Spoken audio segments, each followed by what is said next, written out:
Bonjour et bienvenue sur Comptabilité Taxi. Aujourd'hui, vous allez apprendre comment saisir des recettes, des dépenses et analyser vos statistiques. Allez, c'est parti. Première étape, connectez-vous sur l'app de Comptabilité Taxi avec votre login et votre mot de passe. Cliquez maintenant sur l'onglet Saisie des données à gauche de votre écran. Par défaut, la date indiquée est la date du jour. Si vous souhaitez enregistrer une recette à une autre date, sélectionnez simplement la date souhaitée dans le calendrier. Sur ce module de saisie, vous voyez apparaître trois possibilités. Ajouter une recette, une dépense ou des statistiques. Les trois onglets situés au milieu de votre écran représentent les récapitulatifs de vos recettes, dépenses et statistiques.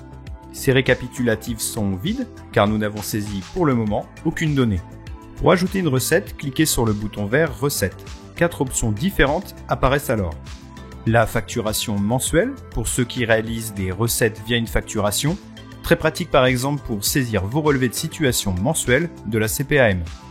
Le cumul sur quinzaine pour ceux qui utilisent beaucoup les radios comme la G7, vous pourrez saisir directement votre chiffre d'affaires du récap situé en haut à droite de votre document récapitulatif. Troisième possibilité de recette, le cumul journalier. Et enfin, la course unique qui pourra également vous servir d'agenda. Cette méthode peut paraître plus fastidieuse la journée en voiture, mais une fois rentré à votre domicile, vous n'aurez plus rien à faire. Commençons donc par ajouter une course unique. Si vous êtes sur une course CPAM, sélectionnez le taux de remise souhaité en fonction du type de la course. L'application est configurée par défaut pour la convention de Paris et en fonction de la date de la course. Si vous ne trouvez pas votre taux de remise dans l'onglet Configuration, contactez-nous. Nous paramétrons votre convention gratuitement sur l'outil.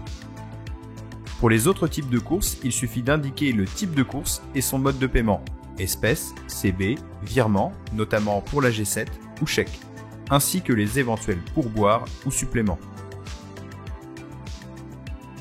Enfin, vous avez également la possibilité d'indiquer les kilomètres en charge et les kilomètres à vide de cette recette, ou bien de l'effectuer plus tard dans un récapitulatif mensuel par exemple.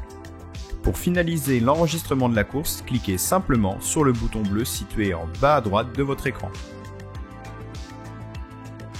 Pour ajouter plusieurs recettes d'affilée sans revenir sur votre récapitulatif journalier, cliquez sur la case à cocher « Continuer ». Vous pourrez ainsi ajouter plusieurs recettes à la volée. Vos recettes journalières apparaissent maintenant dans votre récapitulatif sur l'onglet Recettes. Ajoutons maintenant des dépenses. Par défaut, l'application vous affiche uniquement les dépenses en carburant pour vous simplifier la saisie. Cela nous permettra ensuite de calculer votre détaxe de carburant. Pour afficher toutes les dépenses, rendez-vous sur l'onglet Configuration. L'affichage de toutes ces dépenses fera également l'objet d'une prochaine vidéo. N'apparaissent également que les carburants mentionnés dans la configuration de votre véhicule. Vous pouvez néanmoins afficher plus de carburant sans repasser par la configuration de votre véhicule, dans le cas d'un véhicule relais par exemple. Une fois le bon carburant sélectionné, ajoutez le montant, le nombre de litres et le moyen de paiement. Vous pouvez maintenant cliquer sur la petite coche bleue en bas à droite pour faire apparaître votre dépense sur votre récapitulatif journalier. Dernière possibilité d'ajout, les statistiques.